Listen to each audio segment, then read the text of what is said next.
2, 3, 4, 5, 6, 7, 8. Good morning everyone, I hope everybody is fine. चलिए guys, तो देखिए जो हम मेडिवल हिस्ट्री में जो क्लास पढ़ रहे थे उससे मैं सेकंड आगे बात करने वाला हूँ। जितने भी स्टूडेंट्स बच्चे मेरी क्लास को कंटिन्यू देख रहे हैं, तो जो आपका स्टेट पीसीएस का पेपर हो या फिर यूपीएससी का पेपर है, तो इनमें जो प्रीकम मेंस के लेवल से बच्चे मैं कोशिश कर रहा हूँ आपको वहाँ से गाइड करूँ।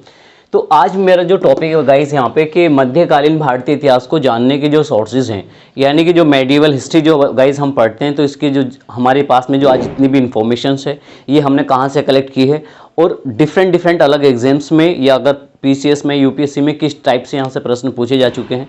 चलिए उस सबसे संबंधित यहाँ पे मैं बात कर रहा हूँ। देखिए गाइस, सबसे पहला पॉइंट तो आपको याद रखना कि अगर बात कर रहा हूँ मैं कौन से इतिहास के बारे में, तो बात चलिए मध्यकालीन भारतीय इतिहास को जानने के रेफरेंस में। तो पहले मैं ये कह रहा हूँ यहाँ से कि साहब मध्यकालीन इतिहास को जानने के लिए क्या है बच्चे, ऐतिहासिक स्रोत पे बात करता हूँ मैं।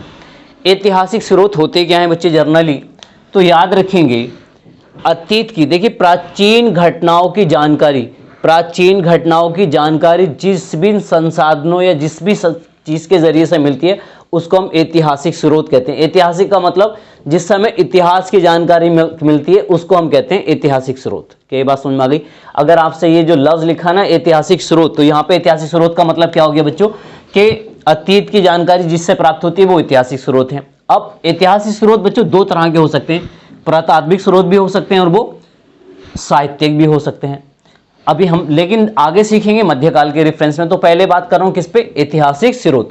तो अतीत की घटनाओं की जानकारी देने वाले जो स्रोत होते हैं उनको ऐतिहासिक स्रोत कहते हैं, जो दो प्रकार के हैं, पुरातात्विक और साहित्यिक। बच्चे पुरातात्विक का मतलब ये खुदाई के दौरान जो उपकरण वगैरह हमें मिलते थे, जैसे उदाहरण के तौर पे सिंधु घाटी जो सभ्यता है उससे पहले का या उस समय की जो हमें जानकारी है वो कहाँ से प्राप्त होती है बच्चे, तो जनरली सभी को पता है कि जब हमने खुदाई के दौरान हमें उस समय क्या था, मानव के द्वारा यूज़ किए गए कुछ उपकरण मिले हैं कि मनुष्य ने कुल्हाड़ी वगैरह ये सारी चीज़ें हल का यूज़ किया था, तो उन सबको क्या कहा जाता है, पुरातात्विक स्रोत। क्या ये बात समझ में आ गई? यानी कि पुरातात्विक स्रोत का मतलब खुदाई के दौरान जो हमें सोर्सेज वगैरह मिलते हैं, पत्थर के बने हुए, लकड़ी के औजार, पत्थरों के औजार या हड्डियों के औजार वगैरह, या फिर गले के या हाथों के आभूषण वगैरह जो प्राचीन टाइम पे जो लोग यूज़ करते थे उनको कहा जाता है बच्चों पुरातात्विक स्रोत। लेकिन बात चलिए कौन से इतिहास के रेफरेंस में, मध्यकालीन इतिहास के। तो प्रश्न पूछा गया था मध्यकालीन भारतीय इतिहास को जानने के मूल स्रोत क्या हैं, तो बच्चों ये हैं आपके मूल स्रोत साहित्य। यानी कि मध्यकालीन इतिहास की जानकारी के जो मूल स्रोत माने जाएंगे तो वो क्या है बच्चों, आपके साहित्य स्रोत। साहित्य का मतलब हमारे पास में रिटर्न डॉक्यूमेंट्स है। कैसे डॉक्यूमेंट्स है? रिटर्न। और हमारे पास में मध्यकालीन इतिहास को जानने के लिए बहुत सारी क्या है, रचनाएं हैं जो अलग अलग लोगों की लिखी हुई हैं। क्या ये बात समझ में आ गई? लेकिन अगर मैं प्राचीन काल की बात करूं तो बच्चे याद रखेंगे प्राचीन काल में भारत के अंदर क्रमबद्ध इतिहास लिखने की जो परंपरा थी ना, ये विकसित नहीं थी। यानी कि आपने यह सीख लिया सर प्राचीन काल में, यानी कि प्राचीन इतिहास के बारे में अगर आप बात करेंगे तो प्राचीन समय में भारत के अंदर क्या होता, सिस्टमेटिक हिस्ट्री को नहीं लिखा जाता था, यानी कि क्रमबद्ध इतिहास को नहीं लिखा जाता था। क्या ये बात समझ में आ गई? लेकिन अगर आप ये बात कहते हैं सर भारत में क्रमबद्ध इतिहास लिखने की जो परंपरा के, सर आपने कहा प्राचीन समय में तो नहीं थी, लेकिन इसको लिखने का जो क्रेडिट है वो किसको जाता है बच्चों, तुर्कों प्लस मुगलों को। यानी कि प्राचीन इतिहास में क्रमबद्ध इतिहास लिखने की जो परंपरा ये विकसित नहीं थी। तो क्रमबद्ध इतिहास लिखने की जो परंपरा विकसित की है वो किसने की है, तुर्कों ने और मुगलों ने। क्या ये बात समझ में आ गई? अब मैं बात कर रहा हूं बच्चों यहां से अरब से, क्योंकि देखिए मध्यकालीन इतिहास की शुरुआत इस्लाम धर्म, उसके बाद में अरबों से हम पढ़ते हैं। अगर मैं अरबों के रेफरेंस में बात करूं तो एक्चुअली जो अरबवासी है ना, तो अरबवासी क्या काम करते थे बच्चों, ये वंशावली लिखते थे। वंशावली का मतलब ये है कि जो उनके परिवार में कि सबसे पहले ये बना, उसके बाद में तो उनके बारे में छोटे छोटे स्टेटमेंट लिखे जाते थे, और वो भी किस नाम से, अंसब के नाम से। ये बहुत ही प्रोमिनेंट पॉइंट है। यानी कि इस्लाम धर्म से पहले की घटना, इस्लाम धर्म आप ऑलरेडी पढ़ चुके हैं, तो इस्लाम धर्म से पहले भी क्या होता था बच्चों, जो अरबवासी थे ये लोग क्या काम करते थे, अपने परिवार वालों की वंशावली लिखते थे अंसब के नाम से। तो ये अरब के बारे में बात है। उसके बाद में अरबों ने क्या काम किया, एक नई श्रेणी शुरुआत की जिसमें आपका देखिए यस्मा उल रिजाल के नाम से क्या होता था, जो प्रोमिनेंट कैरेक्टर होते थे उनका जीवन परिचय सोच आपका एकदम शॉर्ट में लिखा जाता था। एक बात फिर से समझ लेंगे सर, अरबों ने क्या था, देखो अरब क्या काम करने, एक तो वंशावली लिख रहे थे, किसके नाम से, अंसाब के नाम से, इस्लाम धर्म से पहले की घटना है। उसके बाद में धीरे धीरे कुछ सालों के बाद में क्या था, इन्होंने एक नई श्रेणी, एक नई कला स्टार्ट की, जिसमें क्या था, यस्मा उल रिजाल के नाम से उन्होंने लोगों का जीवन परिचय लिखना शुरू किया। सीरत क्या है बच्चों, सीरत आप लोग को मैंने पहले पढ़ा, सीरत पीएमएस की जीवनी है, ये बात पढ़ लिया आपने। उसके बाद में अरबों ने क्या था, मगाजी के नाम से, किसके नाम से, मगाजी के नाम से जितने भी अरब युद्ध करते थे वो युद्धों का वृत्तांत लिखना शुरू किया।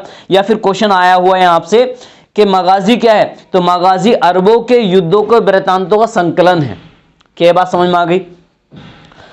तो ये तो आपका देखिए अरब के रेफरेंस में बात थी। लेकिन अगर आपसे आज जर्नल के नैतिक उपदेश प्रदान करने वाली रचनाओं में, नैतिक का मतलब होता है कि किस तरह से भाईचारा होना चाहिए, किस तरह से सिस्टमेट होना चाहिए, तो नैतिक उपदेश प्रदान करने वाली रचनाओं में सर्वप्रथम जो बुक आती है बच्चों, वो कौन सी बुक आती है, वो आती है आपकी तारीख फिरोजशाही। कौन सी आती है, तारीख फिरोजशाही। अगर आपसे पूछ लिया जाए इसके लेखक कौन है, इसके लेखक, तो इसके लेखक का नाम है शम्सी सिराज अफीफी। तो शम्सी सिराज अफीफी ने क्या था, एक तारीख फिरोजशाही लिखी। तारीख फिरोजशाही में फिरोज शाह तुगलक के जीवन से संबंधित या उसके समय का इसमें इतिहास मिल जाएगा, और साथ साथ में ये पहली पुस्तक है जिसमें नैतिक उपदेशों को लिखा गया था। इस तरह से क्या होता है, मध्यकालीन इतिहास में कुछ चीजें देखने को मिलेंगी। अब हम यहां से शुरुआत करें जी, पहला स्रोत जो आपको किसकी जानकारी देगा, मध्यकालीन भारतीय इतिहास की। तो मध्यकालीन इतिहास को जानने के लिए हमारे पास में एक बुक है जिसका नाम है बच्चों चचनामा। अब ये चचनामा जो बुक है, इस बुक से ही पता चलता है अरबों की सिंध विजय का आपका वर्णन। अगर आपसे ये पूछा जाए कि अरबों ने, बच्चों याद रखेंगे, अरबों ने 712 और 713 में भारत के दो क्षेत्र, भारत के दो क्षेत्र याद रख लेंगे कौन कौन से, एक सिंध और एक मुल्तान को जीता था। कब, 712 में जीता था इन्होंने सिंध को, और 713 में जीता था मुल्तान को। किन्होंने, अरबों ने जीता भारत के दो क्षेत्र। तो ये जो जानकारी हमें मिलती है वो किस बुक से मिलती है, चचनामा पुस्तक से। और ये जो मैंने लिखा है ना MQB, इसका मतलब है मोहम्मद बिन कासिम। क्या लिखा है, मोहम्मद बिन कासिम। तो मोहम्मद बिन कासिम कौन थे, ये अरब का सम्राट था। और अरब, इसने जब जिस समय भारत पर अटैक किया था तो इसने जीता था किसको, सिंध को। तो वो क्या कह रहे हैं कि चचनामा बुक से क्या होता है, मोहम्मद बिन कासिम के अभियानों का उल्लेख। अभियान का मतलब आक्रमण, जो अटैक इसने किए थे। उसके बाद में अगर पूछ लिया जाए चचनामा बुक का लेखक कौन है, तो जनरली बच्चों चचनामा बुक के लेखक की किसी को कोई जानकारी नहीं, अज्ञात लेखक, मतलब nobody knows about that who is the writer of that book, किसी को नहीं जानकारी इस बुक का लेखक कौन है। लेकिन बच्चों क्या होता है, कुछ लोग क्या करते हैं, अली अहमद को चचनामा पुस्तक का क्या मानते हैं गाइस, लेखक मानते हैं। क्या बात समझ में आ गई? अब आपने ये सीख लिया सर, चचनामा का जनरली लेखक की जानकारी तो नहीं है, लेकिन कुछ लोग किसको मान रहे हैं, अली अहमद को चचनामा बुक का क्या मान रहे हैं बच्चों, लेखक मान रहे हैं। अब अगला स्टेटमेंट समझ लेंगे, चचनामा जो बुक है कौन सी लैंग्वेज में लिखी गई है, तो कौन सी भाषा में लिखी गई है सर, ये अरबी लैंग्वेज में लिखी गई है। किस में लिखी गई, अरबी में लिखी गई है। लेकिन इस पुस्तक का अरबी से फारसी में जो ट्रांसलेट है वो किसने किया था, अबू बकर कूफी ने। किसने किया बच्चों, अबू बकर कूफी ने चचनामा बुक का अरबी से फारसी में ट्रांसलेट किया। ये भी कई बार प्रश्न आया। और अबू बकर कूफी ने जिस टाइम पर ये ट्रांसलेट किया था उस किसके शासनकाल में, नासिरुद्दीन क्वाचा के समय में। नासिरुद्दीन क्वाचा का कैरेक्टर हम जोड़ेंगे आगे चलकर, अभी फिलहाल इसको एज इट इज याद रख लीजिए। उसके बाद में इसी चचनामा पुस्तक के अकॉर्डिंग क्या कहा जाता है, ये पता चलता है कि बच्चों इस पुस्तक से हमें ये जानकारी मिली कि जो खलीफा वलीद था, खलीफा वलीद, अब ये अरब का सम्राट था, इसने क्या था, मोहम्मद बिन कासिम को भारत से वापस बुलाकर क्या कर दिया गया था बच्चों, इसे मृत्युदंड दे दिया गया था। यानी कि मोहम्मद बिन कासिम को जो मृत्युदंड की जो जानकारी है वो भी हमें किस पुस्तक से मिलती है बच्चों, चचनामा पुस्तक से मिलती है। उसके बाद में दूसरी पुस्तक पर हम बात करेंगे तहकीक-ए-हिंद, जिसको हम किताबुल-ए-हिंद के नाम से भी जानते हैं। ये बहुत ही प्रोमिनेंट बुक है, बहुत दफा पूछी गई है कि तहकीक-ए-हिंद, इसके लेखक हैं अल-बरूनी। इस पुस्तक के लेखक का नाम अल-बरूनी है। उसके बाद में कौन सी लैंग्वेज में लिखी गई है बच्चों, ये अरबी लैंग्वेज में लिखी गई है। तो तहकीक अरबी लैंग्वेज में लिखी गई है, लेकिन अरबी से हिंदी में जो ट्रांसलेट किया वो रजनीकांत शर्मा ने किया है, और इंग्लिश में जो ट्रांसलेट किया था सचाऊ ने। लेकिन सचाऊ ने जब इंग्लिश में ट्रांसलेट किया तो उसका नाम रखा था an account of the religion. अगर आपसे पूछा जाए कि अरबी में, मतलब अरबी से जो इंग्लिश में ट्रांसलेट हुआ है वो किस नाम से, an account of the religion, या फिर an account of the religion किसकी पुस्तक का ट्रांसलेशन है? तो अल-बरूनी की पुस्तक का, वो भी कौन सी? तहकीक हिंद। उसके बाद में अब मैं बात कर रहा हूं बच्चे कि इसमें जो इतिहास या हमें जो वर्णन मिलता है वो 1017 से कब तक का? 1017 से 1030 के बीच का इतिहास मिलता है। किस पुस्तक से? तहकीक हिंद पुस्तक से। ये जो बुक है बच्चों, इसमें कितने चैप्टर्स हैं? 80 चैप्टर में डिवाइड है, और इस पुस्तक से हमें महमूद गजनबी के समय का इतिहास मिलता है।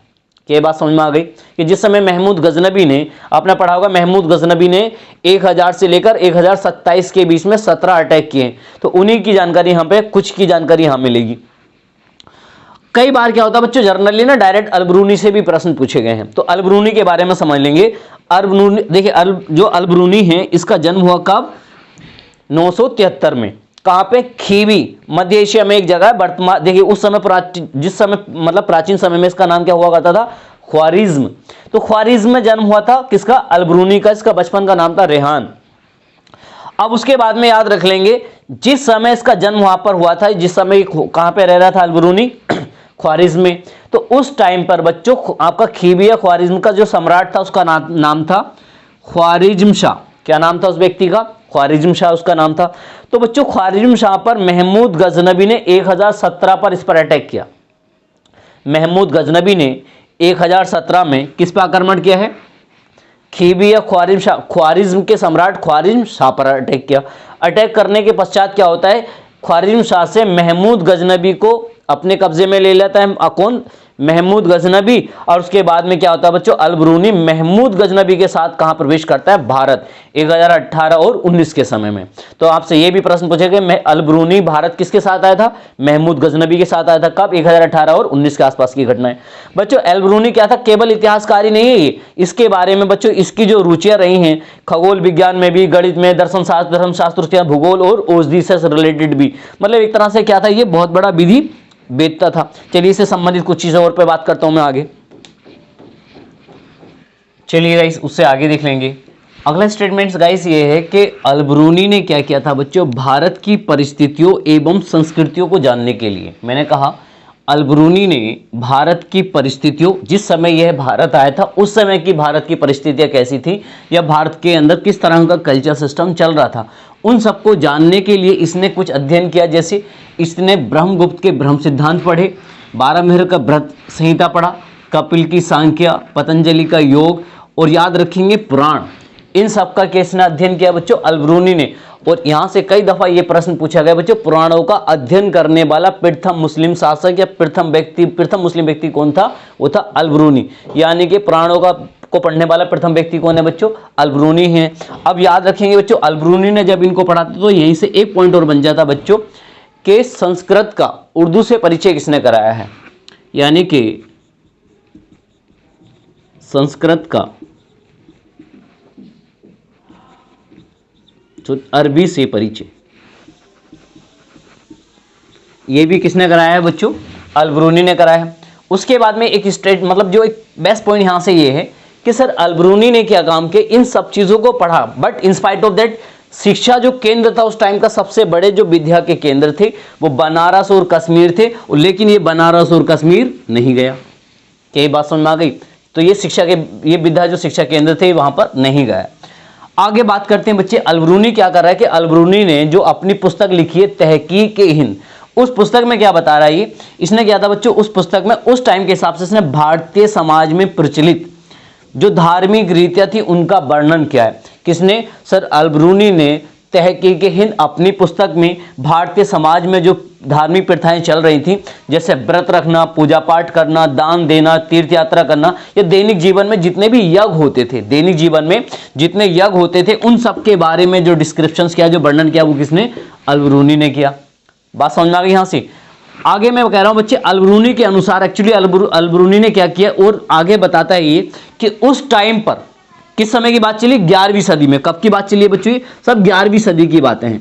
11वीं सदी में क्या था? जाति प्रथा बहुत बड़े पैमाने पे, मतलब इतनी ज्यादा दृढ़ थी कि ये कह सकते हैं कि एक तरह से मान लीजिए, ये अपनी पुस्तक में कहता है कि यदि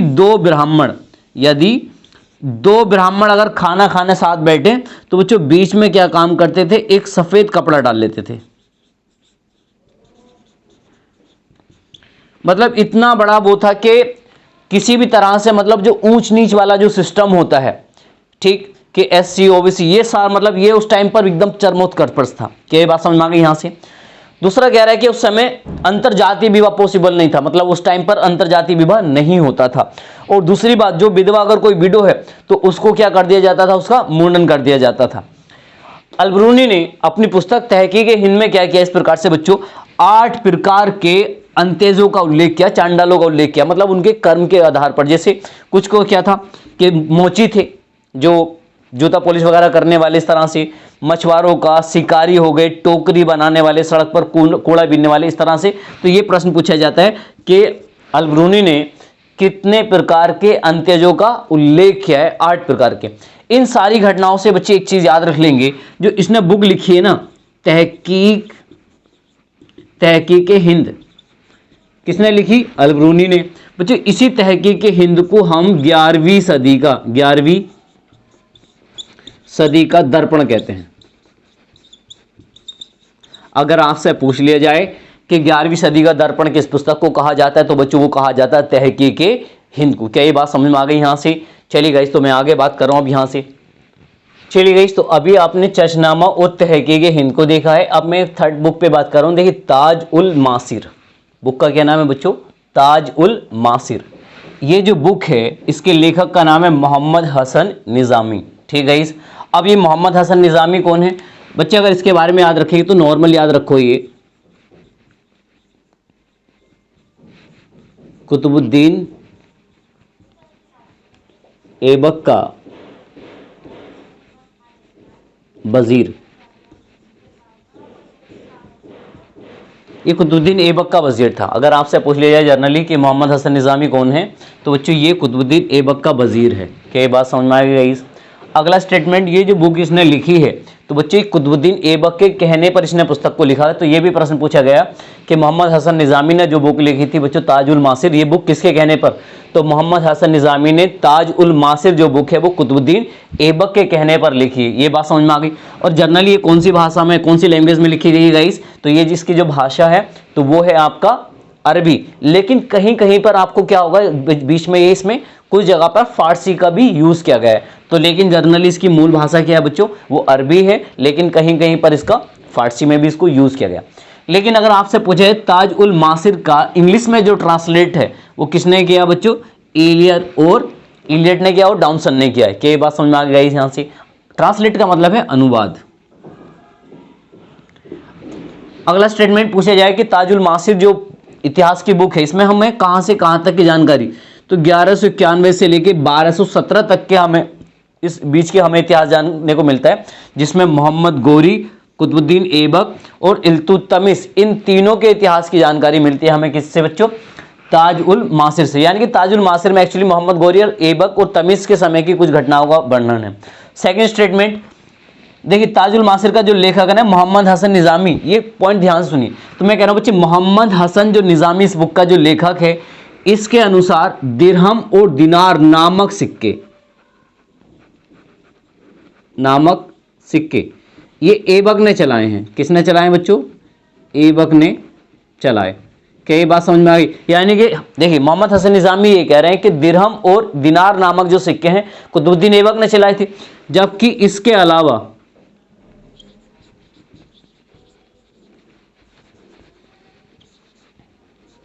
मोहम्मद हसन निज़ामी के अलावा nobody accepted it। कहने का मतलब यहां से ये है, मैंने लिखा दिरहम और दिनार नामक जो सिक्के कुतुबुद्दीन ऐबक ने चलाए थे, ये स्टेटमेंट ऐसा किसका है? मोहम्मद हसन निज़ामी का है। लेकिन इसके अलावा nobody accepted it, इसके अलावा जितने भी विद्वान हैं, जितने भी इतिहासकार हुए हैं, उन्होंने इस बात को नहीं एक्सेप्ट किया है कि जो दिरहम और दिनार सिक्के हैं किसने चलाए हैं? ऐबक ने। लेकिन प्रश्न पूछा जा सकता है आपसे कि देखिए, मोहम्मद हसन निज़ामी के अनुसार दिरहम और दिनार नामक सिक्के किस सल्तनत कालीन शासक ने चलाए थे? सल्तनत कालीन, क्योंकि दिल्ली सल्तनत का शासक था ये। उसके बाद में अगला स्टेटमेंट, ये जो पुस्तक है ना ताजुल मासिर जो बुक है बच्चों, ये इतिहास की पहली पुस्तक है जो दिल्ली सल्तनत के इतिहास को गजनी, मध्य एशिया और इस्लाम धर्म के इतिहास से क्या करती है, अलग करती है। ये क्वेश्चन ना बहुत दफा मालूम किया गया। मैं एक बार फिर से कह रहा हूं कि ताज उल मासिर जो बुक है बच्चों, ये प्रथम पुस्तक है जो दिल्ली सल्तनत के इतिहास को गजनी, मध्य एशिया और इस्लाम धर्म के इतिहास से क्या करती है बच्चों, ये अलग करती है। ये क्वेश्चन पूछा जा चुका है आपसे। क्या ये बात समझ में आ गई यहाँ से? चलिए गाइस, तो अब मैं बात करूंगा पॉइंट नंबर 4 पे। चलिए गाइस, तो अब मैं बात कर रहा हूँ किस पे, तबकात-ए नासिरी पे। तो देखिए बच्चों, तबकात-ए नासिरी एक बुक आती है जिसके लेखक कौन है बच्चों, मिनहाजुस सिराज। क्या ये बात समझ में आ गई? अब ये मूल किस लैंग्वेज में लिखी गई है बच्चों, तो इसकी मूल लैंग्वेज कौन सी है यहाँ पे, फारसी। ये बात ध्यान रखेंगे। उसके बाद में इस पुस्तक में हमें जो जानकारी मिलेगी बच्चों 1227 से लेके 1259 तक की। और इस बुक के टोटल कितने अध्याय हैं, 23 अध्याय हैं। क्या बात समझ में आ गई? याद है आपको तहकीक हिंद के कितने अध्याय थे गाइस, 80 आपने पढ़ा था। चलिए उसके बाद में मैं बात कर रहा हूं यहाँ पे, ये जो मैंने स्टार लगाए हैं, हर देख यूपीएससी में ये सारे क्वेश्चंस पूछे जा चुके हैं ऑलरेडी। आपका पीसीएस में भी पूछे जा चुके हैं और आपका आईएएस में भी पूछे गए हैं।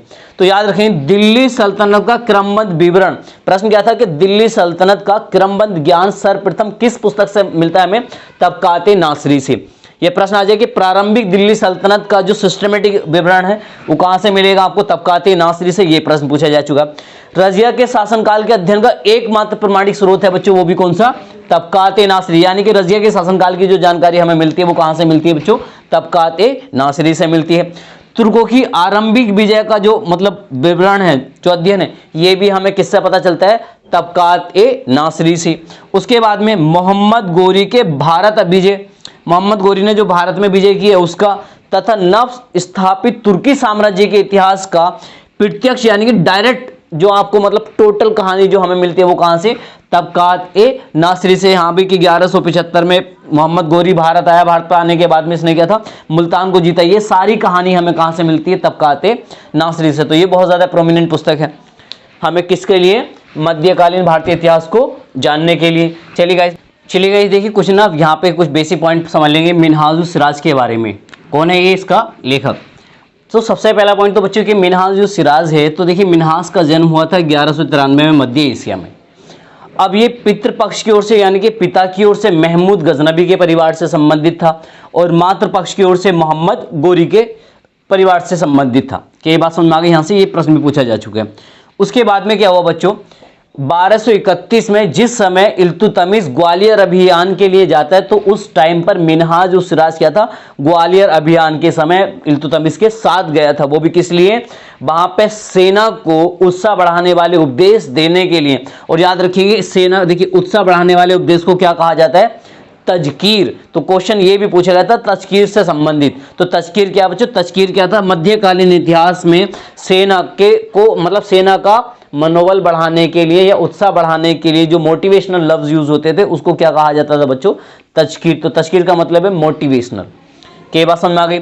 उसके बाद में याद रखेंगे मिनहाजुस सिराज ने फोर्ट तमिश मतलब तमिश के बारे में क्या कहा, इसने कहा है कि तमिश जैसा कोई भी राजा इतना दयालु, सहानुभूति रखने वाला, विद्वानों तथा वृद्धों के प्रति श्रद्धालु रखने वाला नहीं हो सकता। तो ये वो किसके बारे में बात कही गई इसने, तमिश के रेफरेंस में। और यहां से क्वेश्चन अभी हाल ही में लेटेस्ट में क्वेश्चन पूछा गया था बच्चों कि नासरुद्दीन महमूद का दरबारी कवि था। तो किसका दरबारी कवि था बच्चों, ये नासरुद्दीन महमूद का। देखो रजिया सुल्ताना के बाद में बहराम शाह के बाद में बना था बच्चों आलम शाह के बाद में जो सुल्तान बना था उसका नाम था नासरुद्दीन महमूद। तो नासरुद्दीन सम्राट बनेगा किसमें, गुलाम वंश या ममलुक वंश से, तब हम पढ़ लेंगे वहां पर।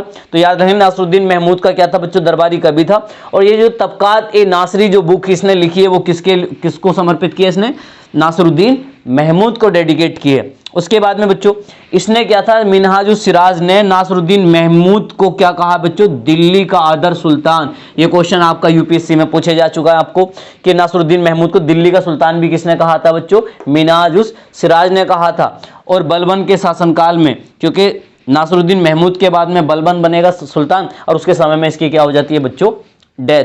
ये सारी चीजें आपको जब हम दिल्ली सल्तनत शुरू करेंगे तब भी आपको बहुत ज्यादा हेल्पफुल होंगी। क्या ये बात समझ में आ गई?